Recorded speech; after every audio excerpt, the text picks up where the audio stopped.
येत्या काळात अनेक प्रादेशिक पक्ष काँग्रेसमध्ये विलीन होतील. शरद पवारांचं भाकीत. इंडियन एक्सप्रेस वृत्तपत्राशी बोलताना शरद पवार यांचं वक्तव्य. पवारांच्या या वक्तव्यामुळे राजकीय वर्तुळात नवीन चर्चांना उधाण येण्याची शक्यता.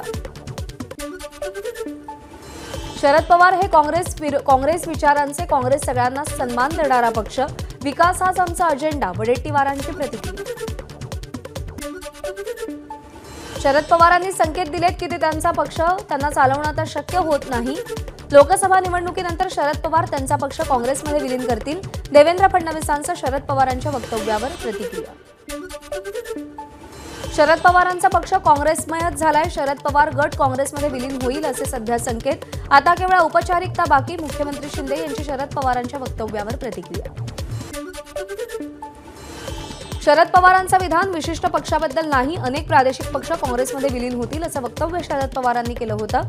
अनेक आणि सगळे यात फरक असतो. सुप्रिया सुळेंची प्रतिक्रिया. प्रादेशिक पक्ष काँग्रेसमध्ये विलीन होतील असं वाटत नाही. शरद पवारांच्या मुलाखतीवर छगन भुजबळ यांची प्रतिक्रिया. अनेक दिवसांपासून शरद पवार काँग्रेसमध्ये त्यांचा पक्ष विलीन करण्याच्या विचारात. बारामती हातून निसटून जाण्याची पवारांना भीती. शरद पवारांच्या मुलाखतीवरून संजय निरुपम यांची ट्विट करत प्रतिक्रिया. अजित पवार 14 मे रोजी वाराणसीला जाण्याची शक्यता. 14 मे रोजी पंतप्रधान मोदी उमेदवारी अर्ज दाखल करणार. अर्ज दाखल करताना एनडीएकडून जोरदार शक्तीप्रदर्शन केलं जाण्याची शक्यता. देवेंद्र फडणवीसांकडून अमरीश पटेल यांचा शिरपूरचे भाग्यविधाते असा उल्लेख. अमरीश पटेल यांनी राबवलेला शिरपूर पॅटर्न हा संपूर्ण राज्यभरात प्रसिद्ध झाला. देवेंद्र फडणवीसांकडून पटेल यांचं कौतुक. बीडमध्ये महायुतीच्या उमेदवार पंकजा मुंडे आणि अपक्ष उमेदवाराचा ऑडिओ क्लिप व्हायरल. अपक्ष समाजाचे नेते रविकांत राठोड यांना अर्ज मागे घेण्याची पंकजा मुंडेंची विनंती. सदावर्ते दाम्पत्याला सहकार खात्याचा मोठा दणका. एसटी बँकेतील संचालक पद रद्द. सदावर्ते दाम्पत्य यापुढे तज्ज्ञ संचालक म्हणून बँकेवर राहू शकणार नाही. एसटी कामगार संघटनेचे अध्यक्ष संदीप शिंदे यांनी सहकार आयुक्तांकडे तक्रार केली होती.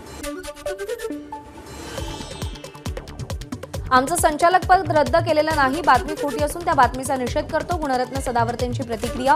तसंच तक्रारदार संदीप शिंदे शरद पवारांच्या ताटाखालचं मांजर. सदावर्तेंची टीका. पुणे जिल्हा मध्यवर्ती सहकारी बँकेच्या वेल्हे शाखा रात्री सुरू. 40-45 व्यक्तींकडून संशयास्पद हालचाली होत असल्याचं समोर. या प्रकरणी शाखा व्यवस्थापकावर कारवाई करावी. शरद पवार पक्षाची निवडणूक आयोगाकडे मागणी.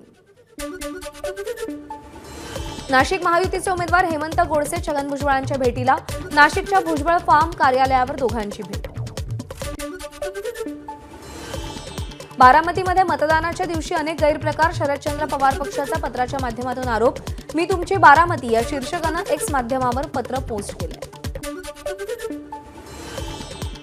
विकासाच्या बाबतीत लोकांच्या मोदींवर विश्वास नाही. आता मोदीजींची हवा राहिली नाही. पंतप्रधानांची एक्सपायरी डेट 4 जून आहे. रोहित पवारांचा मोदींवर हल्लाबोल. राष्ट्रवादी युती धर्म पाळत नसल्याचा आमदार सुहास कांदे यांचा आरोप. भाजपचंही मतदारसंघाकडे दुर्लक्ष असल्याचं नाशिकच्या नांदगाव इथे शिवसेनेच्या मेळाव्यात वक्तव्य केलं होतं. रावेरच्या महायुतीचे उमेदवार रक्षा खडसे प्रहारच्या कार्यकर्त्यांना डावलत असल्याचा आरोप. प्रहार पदाधिकाऱ्यांकडून रक्षा खडसेंना मतदान न करता नोटाचं बटन दाबण्याचं आवाहन. शिक्षक मतदारसंघाचे आमदार कपिल पाटील यांचा उत्कर्ष रुपवते यांना पाठिंबा. उत्कर्ष रुपवते या शिर्डी लोकसभा मतदारसंघातील वंचितच्या उमेदवार. कपिल पाटलांच्या पाठिंब्यामुळे वंचितला बळ.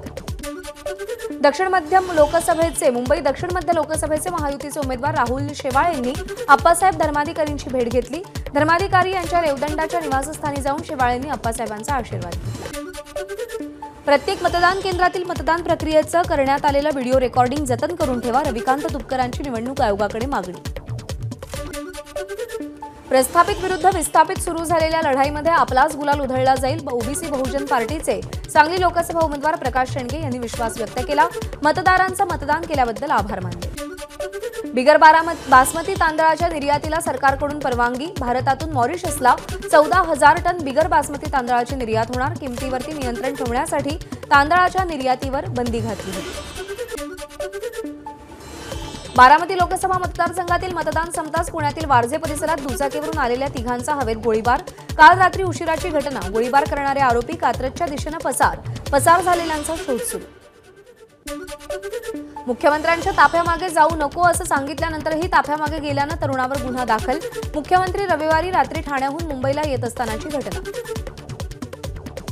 बिबट्याच्या हल्ल्यामध्ये 8 वर्षाच्या मुलाचा मृत्यू। पुण्याच्या जुन्नर तालुक्यातील काळवाडी इथली घटना। रुद्र फापाळे असं मृत मुलाचं नाव। रुद्र यात्रेसाठी मामाकडे आला होता। मालेगाव कुसुंबा रोडवरच्या टोल नाका स्थानिकांनी फोडला। टोल कर्मचाऱ्यांनी स्थानिकांना अरेरावी केल्याचा आरोप। स्थानिकांनी सगळ्या लेनवरचे टोल कार्यालय फोडले। छत्रपती संभाजीनगर शहरामध्ये चक्क हातकडीसह 2 आरोपी पोलीस ठाण्यातून फरार। छावणी पोलीस ठाण्यातला धक्कादायक प्रकार। अधिकाऱ्यांवर कारवाईची प्रक्रिया सुरू असल्याची माहिती। बुलढाण्यामध्ये अवैध रेती वाहतूक करणाऱ्या भरधाव ट्रकनं 2 महिलांना चिरडलं। एका महिलेचा अपघातस्थळीच मृत्यू तर दुसरी महिला गंभीर जखमी। नांदुरा शहरातील कब्रस्तान जवळची घटना। आठवडाभरामध्ये अवैध रेतीच्या वाहनानं अपघातामध्ये चिरडून जिल्ह्यामध्ये 4 जण ठार। मनीष सिसोदिया यांच्या जामीन याचिकेवरची पुढची सुनावणी आता 13 मे रोजी होणार। दिल्ली उच्च न्यायालयाचा निर्णय। पूर्व भारतातले लोक चिनी लोकांसारखे दिसतात तर दक्षिण भारतीय आफ्रिकन लोकांसारखे दिसतात। आंतरराष्ट्रीय काँग्रेसचे अध्यक्ष सॅम पित्रोदा यांचं पुन्हा वादग्रस्त वक्तव्य। सॅम पित्रोदा हे राहुल गांधींचे गुरु आहेत। भारतीयांना चिनी आणि आफ्रिकन म्हणणं किळसवाणं आहे। सॅम पित्रोदा यांच्या वादग्रस्त वक्तव्याचा अभिनेत्री कंगना रनावतकडून समाचार। पंतप्रधान नरेंद्र मोदी प्रचारासाठी तेलंगणात राजा राजेश्वर स्वामी मंदिरामध्ये पूजा। थोड्याच वेळात रॅलीला सुरुवात। आंध्र प्रदेशमध्येही प्रचार करणार। आनंद बाजार पत्रिका या एबीपी नेटवर्कच्या वृत्तपत्राला पंतप्रधान मोदींनी मुलाखत दिली। तृणमूल काँग्रेस हा भ्रष्टाचारात बुडालेला पक्ष। ममतांच्या राज्यात पश्चिम बंगालचा विकास खुंटला। मुलाखतीमध्ये मोदींची तृणमूल काँग्रेसवर सडकून टीका। काँग्रेस आणि बीआरएस पक्षासाठी कुटुंब सर्वप्रथम। पंतप्रधान मोदींचा काँग्रेस आणि बीआरएसवर निशाणा तर काँग्रेस आणि बीआरएसमध्ये काहीही फरक नाही, मोदींची टीका।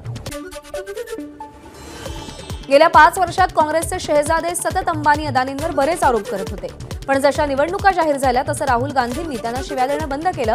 अंबानी अदानींकडून किती पैसा उचलला? राहुल गांधींना मोदींचा सवाल।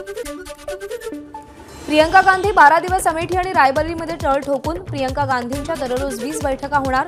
अशोक गहलोत यांच्याकडे अमेठीची जबाबदारी तर रायबरेलीची जबाबदारी भूपेश बघेल यांच्यावर। हरियाणातील सत्ताधारी भाजपला मोठा धक्का। 3 अपक्ष आमदारांनी मुख्यमंत्री नायब सिंग सैनी सरकारचा पाठिंबा काढून घेतला। काँग्रेसला साथ देण्याचा निर्णय। भाजप सरकार अल्पमतात। हरियाणामध्ये राष्ट्रपती राजवट लागू करून निवडणूक जाहीर करण्याची काँग्रेसची मागणी। काश्मीर खोऱ्यात मुस्लिम काश्मीरी पंडितांच्या हत्यांचा मास्टरमाइंड अतिरेकी बासित अहमद दार चकमकीत ठार। कुलगाम इथे 12 तास चाललेल्या चकमकीमध्ये लष्करानं बासितला कंठस्नान घातलं। बासित काश्मीरचा मोस्ट वॉन्टेड अतिरेकी होता। एनआयएनं त्याच्यावर 10 लाख रुपयांचं बक्षीस ठेवलं होतं।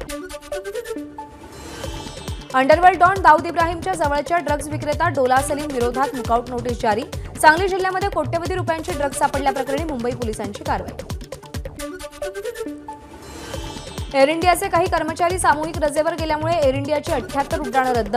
आजारपणाचं कारण देत कर्मचारी सामूहिक रजेवर। एअर इंडिया आणि एअर इंडिया एक्सप्रेसचं विलीनीकरण होणार, त्यामुळे दोन्ही विमान कंपन्यांचे पायलट आणि केबिन क्रू यांना नोकऱ्या जाण्याची भीती। काल रात्रीपासून कर्मचाऱ्यांकडून मोठा विरोध। अक्षय तृतीयेच्या पार्श्वभूमीवर सोनं चांदी पुन्हा महागलं। सोन्याच्या दरात 450 रुपये तर चांदीच्या दरात 2000 वाढ। सोनं जीएसटीसह 73,799 रुपयांवर आणि चांदी जीएसटीसह 85,490 पर्यंत पोहोचली। दिशाभूल करणाऱ्या जाहिरातींसाठी सेलिब्रिटी आणि इन्फ्लुएन्सरही जबाबदार। दिशाभूल करणाऱ्या जाहिरातींप्रकरणी दाखल झालेल्या याचिकांवर सर्वोच्च न्यायालयानं सुनावलं। देशाच्या उज्ज्वल भविष्यासाठी इंडिया आघाडीला पाठिंबा द्या, सोनिया गांधींचं आवाहन। काँग्रेस आणि इंडिया आघाडी देशाची लोकशाही आणि राज्यघटनेचं रक्षण करण्यासाठी वचनबद्ध, सोनिया गांधींचं आश्वासन। राम मंदिर हे निरुपयोगी। समाजवादी पक्षाचे नेते रामगोपाल यादव यांचं वादग्रस्त वक्तव्य। त्यांच्या या विधानानंतर मोठा वाद। समाजवादी पक्षाच्या नेत्याचं वक्तव्य म्हणजे देशभरातील लाखो रामभक्तांचा अपमान। उत्तर प्रदेशचे मुख्यमंत्री योगी आदित्यनाथ यांची प्रतिक्रिया। भारतीय पर्यटकांनो कृपया मालदीव्समध्ये परत या आणि पर्यटकांचा भाग व्हा। चीन समर्थक मुज्जू सरकारची मोदी सरकारकडे याचना। मालदीवचे पर्यटन मंत्री इब्राहिम फैजल यांचं पीटीआयला दिलेल्या मुलाखतीत भारतीयांना हे आवाहन। झू फेहॉंग यांची भारतातील चीनचे नवे राजदूत म्हणून नियुक्ती। बीजिंगमध्ये अद्याप कोणतीही अधिकृत घोषणा नाही, मात्र चीनच्या परराष्ट्र मंत्रालयाकडून पीटीआयला माहिती।